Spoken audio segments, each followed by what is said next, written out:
Lai noslēgtu pirkumā reģistrētu preču darījumu un reģistrētu pirkuma apmaksu, jānospiež taustiņš maksāt. Maksājuma lokā atradīsiet jūsu viedkasē pieejamos maksājuma veidus. Kā reģistrēt skaidras naudas apmaksu? Kad visas nepieciešamās preces ir reģistrētas darījumā, nospiediet taustiņu maksāt. Sākotnēji jāievada no klienta saņemtā naudas summa. Mūsu piemērā tie ir 35 eiro.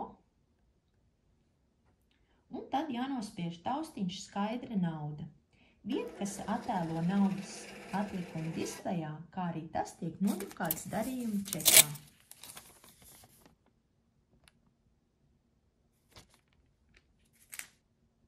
Ja klients veic precīzu apmaksu skaidrā naudā un atlikums nav jāizdod, summas ievadīšana pirms taustiņa skaidra nauda nospiešanas nav obligāta. Varat uzreiz nospiest taustiņu skaidra nauda.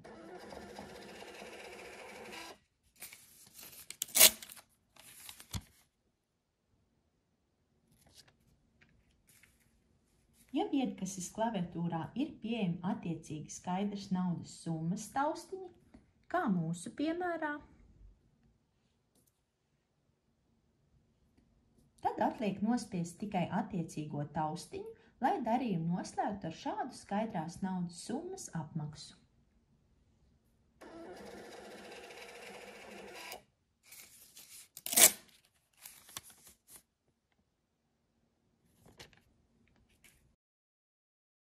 Kā notiek apmaksa ar karti vai bezkontakta norēķinu?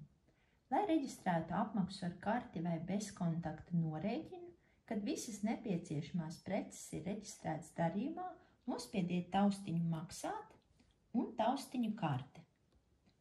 Tālāk klientam jāveic apmaksas process, izmantojot izvēlēto maksājumu veidu, piemēram, kādu no bezkontakta apmaksas veidiem ar karti, viedtālruni vai, piemēram, ar viedpulksteni. Par veiksmīgu apmaksu liecina zaļš simbols viedkases ekrānā un attiecīgi apmaksas čeka izdruka.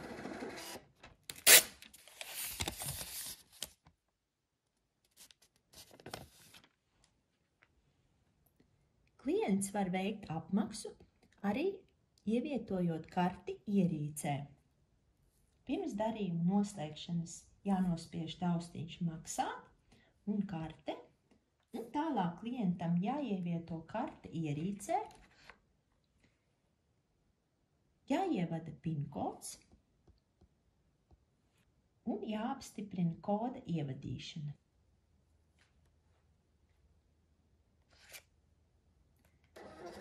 Tālāk jāizņem karte un viedkase izdrukā apmaksas čeku.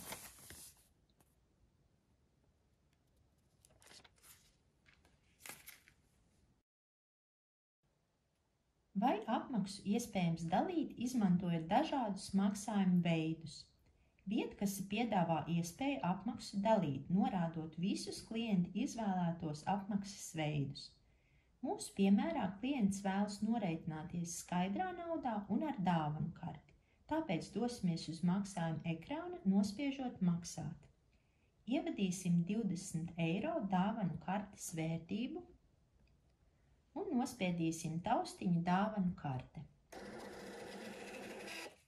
Un atlikušajai summai reģistrēsim arī skaidras naudas apmaksu no klienta saņemtos 50 eiro, vienkārši nospiežot attiecīgo taustiņu. Viedkases ekrānā parādīsies naudas summa, kas jāizdod klientam, un čekā būs reģistrēti abi apmaksas veidi.